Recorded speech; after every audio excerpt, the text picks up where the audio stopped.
This man is Maou Sadao, someone who lives in an 8-tatami room flat with his housewife roommate, Ashaya Shiru, who takes care of their finances, food, rubbish altogether.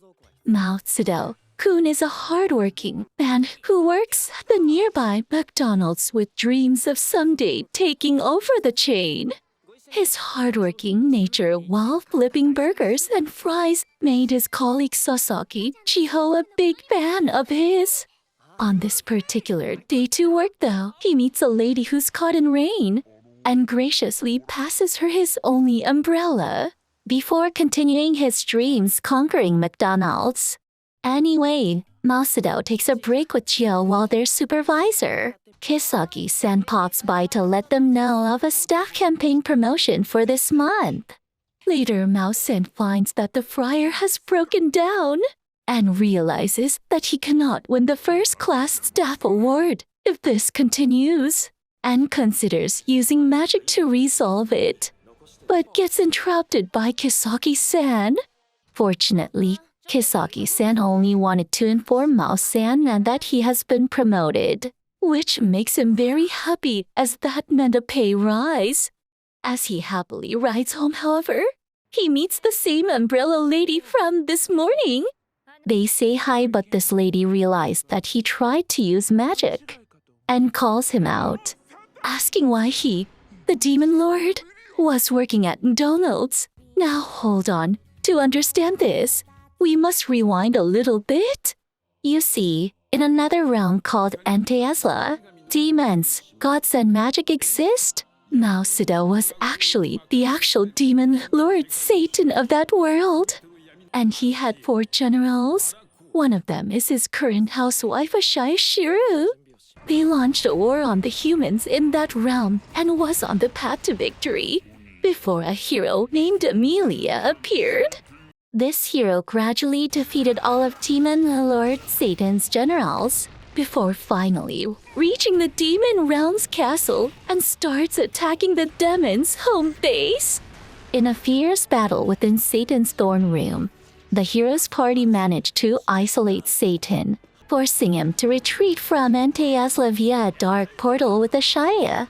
This portal then landed the two of them into modern-day Japan, where they are quite shocked to find themselves now looking exactly like humans. Soon, 2 policemen notices their injuries and come by, though they mistake them for some foreigners doing cosplay instead. Ashia initially resists coming with the policeman to the police station, but soon realizes that he cannot cast any magic. Inside the station, the policeman treats him to a bowl of katsudon, while Satan in his human form hypnotizes the policeman and asks him about this world. He manages to learn his whereabouts along with a good amount of information, including this katsudon, which Ashai regards as a powerful meal. They also learn that they couldn't use their magic because this world simply doesn't have enough for them to maintain their demon forms, and they only have a bare minimum amount of magic left. Ashaya Chinebius a taxi by accident, and they discuss their future while looking at a Harry Potter movie poster. They managed to secure identification cards for themselves, along with some money. They also managed to open a bank account and talk to some land estate agents. They do manage to rent an 8-tatami room, thanks to their generous landlady, a glorious lady who goes by the name Shiba Miki. They also realize that they need something called jobs in order to live in this world, so therefore they apply for one. And thus bringing us to our current situation with Ashia being the housewife and Mao being the breadwinner. And also the whole situation with the umbrella lady, who was actually the hero Amelia. She had apparently chased him into the same gate that day and ended up in Japan as well. She once again proclaims that she intends to defeat him. But Maou Sadao this time calls her out instead for using a knife from a 100-yen shop. Regardless, she proceeds to continue her attack, and the two of them ends up together in the police station, with the officer thinking that they are having a couple fight. The part-time demon lord and the 100 yen hero later leaves the police station, and the 100 yen hero then threatens him to sleep with one eye open from now as she'll continue to keep an eye on him. Anyway, the next day, we see the 100 yen hero at work, apparently at a call center. And it seems she's also living a life that is quite similar to the part-time demon lord. Though I think she's eating better than he does. Speaking of which, Asia and Mao soon gets a visit from Amelia at their place, which shocks Asia. But Mao tells him that, like them, the hero also cannot freely use her sacred powers in this world due to the lack of magic. Anyway, they let her in as she starts crying outside. She comes in to badmouth their crappy living condition about the ex-demon lord eating cucumbers for dinner. They ask where her allies were and learn that the hero was the only one who made it through the portal that time. Mao and Aishai also reveals their grand plan for world domination, which he claims he'll soon get promoted from a part-timer at McDonald's to a full-time employee and take over Japan using McDonald's. Amelia, the hero, has had enough of his crap and decides to leave, saying that she'll spare him for now until she secures a way to return home, but not before telling them that her name here was Yusa-Ami and they should not forget that. She comes by the few next days again to spy on the two, as she just can't accept the fact that the ex-demon lord is living a frugal life, only to find them shopping at a supermarket discount, heading to battle together in a bathhouse, and conducting demonic experiments with cucumbers. Amy has enough and decides to confront Mao directly the next day, telling him to meet her after work, while also buying a burger. Chio-san gets suspicious of Mao and Ami's relationship for a bit. They talk about an earthquake that has been happening, but it seems that so far it's only him and her who has been affected. Chio also expresses her relief upon learning that his roommate was a dude and not a girl. Later, Amy tells him that she has been stalking him the past few days and that he has been living an upright life so far. She says that she'll leave them alone if he decides to live a new life here. He dramatically refuses, but not before his bike's tire pops, making him stumble. Although, it would seem that it's not just a simple tire puncture as they are soon attacked by a mysterious assailant. They manage to escape from the attacks into a more crowded area. Mao thinks that the assassin was from Ente Isla and blames Emi for choosing such a weird place to meet, to which Emi rebukes by saying that it's his fault for working so late. Anyway, Mao returns home, but finds Emi waiting at the front door. Apparently, she lost her wallet earlier and thus has no way to return to her home, and asks if she could stay overnight. Ashaya obviously is shocked, but Mao explains the situation to him, saying that she lost her wallet. Ashaya warns Emi to have a better attitude, as Mao lends her 1,000 yen for her to get home tomorrow. Later that night, Mao tells Ashaya that their circumstances were better off than Emi, as they at least still had each other, but she's alone. Ashaya hears this and tells him that he's gone soft. Meanwhile, a text message arrives from Chio, telling Mao that the earthquakes have gotten worse. Anyway, Emi leaves some cucumber dish the next day as thanks for letting her stay in. She also threw the keys back in after leaving, while Ashaya says that he would have stolen the keys instead. Devious indeed. Emi returns home later and turns on the news, only to see Mao and Ashia again on TV. In Chio's house, Chio asks Mao sent out for a date, under the pretense of asking for earthquake advice. Later on at work, Emi receives a mysterious call from a certain somebody, who reveals that he was the one who attacked Emi and Mao last night, and that it was in Ente Isla's best interests for both her and the demon lord to disappear. Amy is curious who this person was as she remembers that all the demon generals save for Ashia have been struck down. In any case, later during lunch, Amy receives a call from the local police station. Apparently, Maou and Ashia had been brought in for questioning as he left their bicycle there last night. So instead of calling and disturbing his boss, he naturally called her over to vouch for his identity, saying that it was a demon lord's natural duty to cause trouble for the hero. Anyway, she informs him of the threatening calls she received at work earlier on before running back off to work. Later, an excited Chio gets ready for her date, while on the other hand, housewife Ashai takes charge of choosing clothes for Mao-san, using his own emergency housewife funds.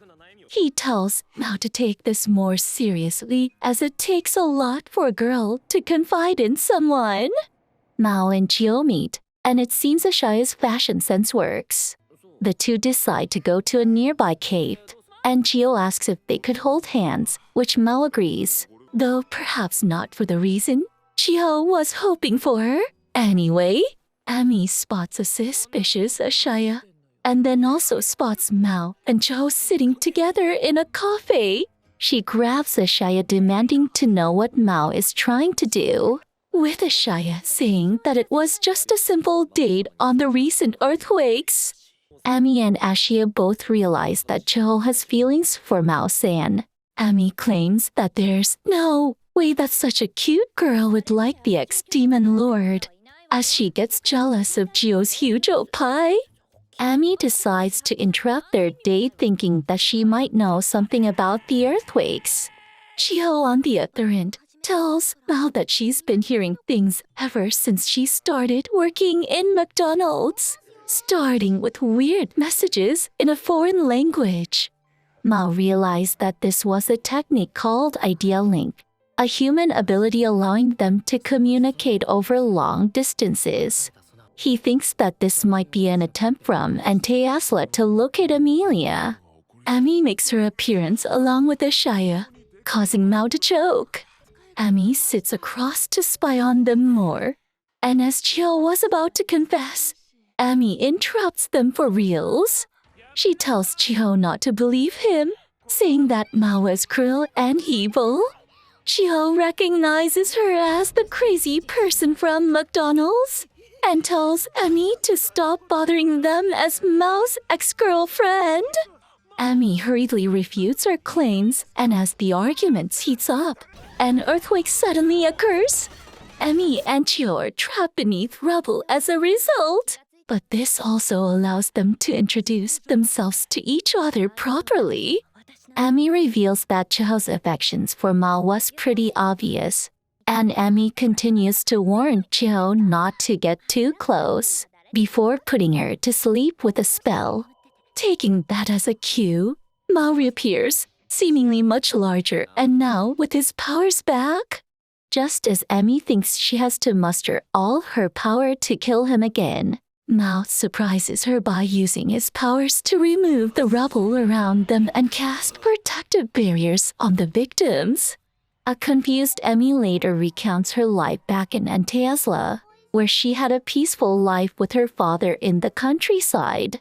One day, a contingent of priests visits them, and her dad reveals her mother was actually an angel, and her father had raised and protected her till this day due to that fact. That was the last time she saw her father, as a few days later, Lucifer's armies razed her village to the ground. Amy later becomes the hero that she is now and receives her holy sword, called Better Half. Later, outside the rubble, a police officer recognizes Chio as the daughter of his colleague, the same police officer whom Mao met on the first day, by the way. They say their goodbyes while Amy and Mao realize that the earthquake earlier was no natural disaster, and that the attackers backed off once they realized that Mao regained his powers. Amy's colleague Rika appears, as does an apologetic Ashao, who scolds himself for being unable to prevent Hero's holy intervention on their date.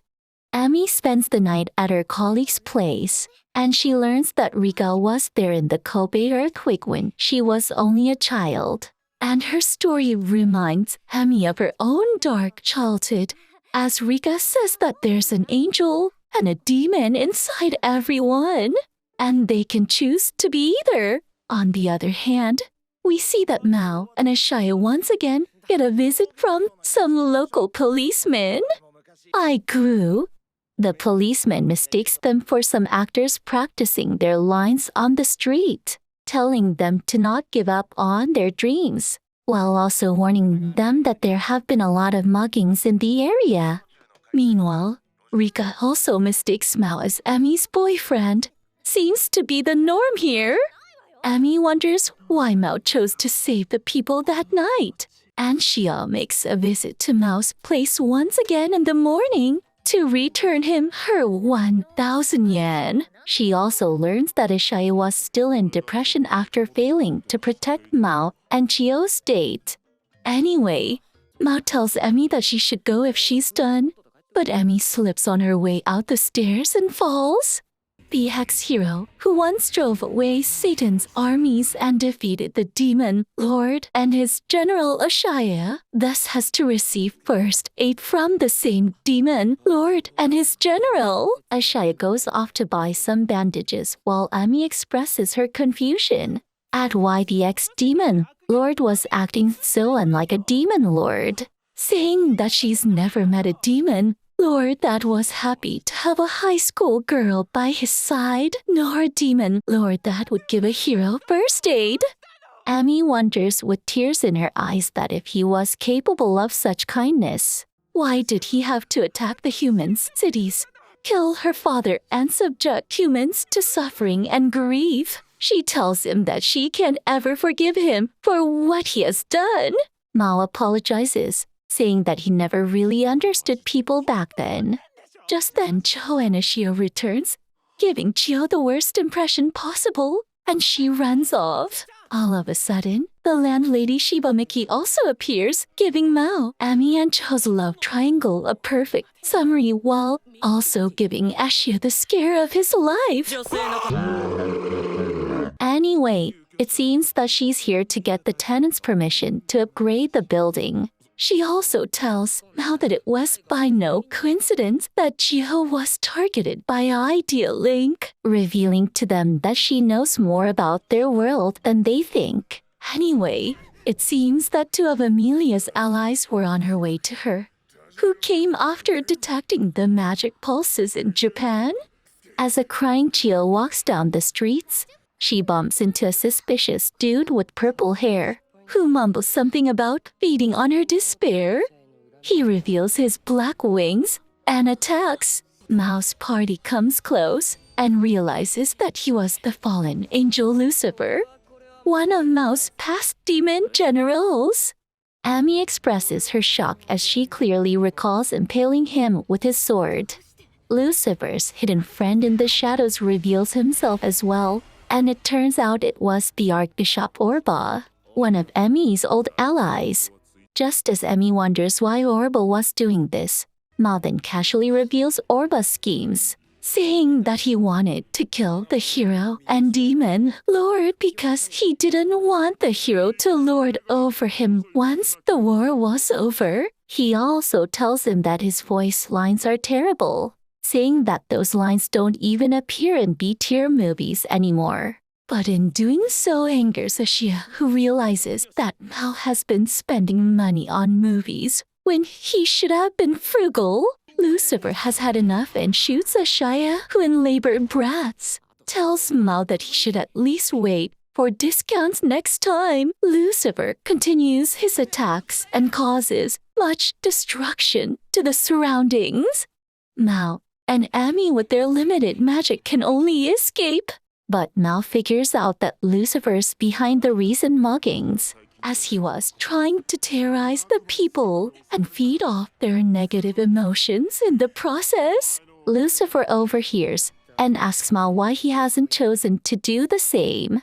Maou replies by saying that living as a human was refreshing and that he wanted to repay this world that treated him so kindly. Lucifer then reveals his newfound source of negative emotions in the form of Cho and launches an attack that injures Maou San. Orba joins in and shoots Maou as well. Maou teleports away in the meantime to the crowded place he could find. As he tricks Lucifer into attacking him again, Hemi is left alone to fend for herself as Lucifer continues to cause mass panic and destruction by bombing the city. However, this was a mistake, as the fear and despair he's created also became energy for Maou, who has now regained his former body and powers. Though Chiao also sees his true form in the process, Maou interrupts a daydreaming Hemi, telling her to help him out as he's having trouble holding the debris up. Amy calls him a sorry excuse for a Demonlord, and also manifests her holy powers too, transforming her back into the form of Amelia the hero. Maou puts up a magical barrier in the vicinity while Amy dodges an attack, though Maou gets hit instead. The two duke it out, but Lucifer has the upper hand for now, as Ashia appears to assist the hero. Turns out, Maou saved him earlier, and he went home to get his Demon General's mantle. Orba is also forced to join in the attack as the actual Maou watches on the sidelines, like a mob character. Ashia damages some private property as Orba is sent flying like the B-tier side character he is. Maou slowly lowers the debris and declares that he should finish this soon, otherwise he'll be late to work. With his burden now gone, Maou blinks in front of Lucifer, telling him that he might just miss the Employee of the Month award if he's late because of this fiasco. Maou unleashes his full power and gives Lucifer a good punch. Now, with the cat out of the bag, everything is revealed to Cho as she learns more about the part-time Demonlord and the 100 yen call center half angel hero. 100 yen hero Emi and Cho make up, and learns that Maou still intends to work at McDonald's as he has many shifts this month, much to Ashia's chagrin.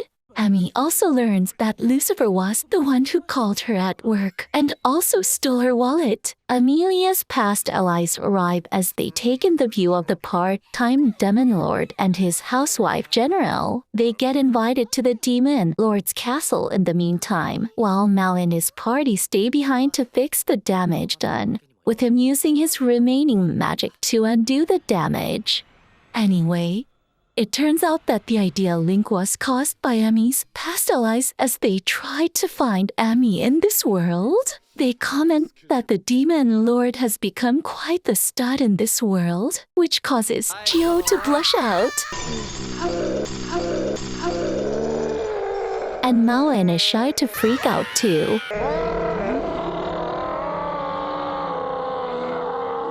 Ami's allies leave soon after and we're left with Gio and Maou working their shifts. Maou tells Gio that he can't go back anymore as he's spent all his powers fixing the city, but angers her in the process as he missed her true message completely. With that, we come to the end of this first half of the series.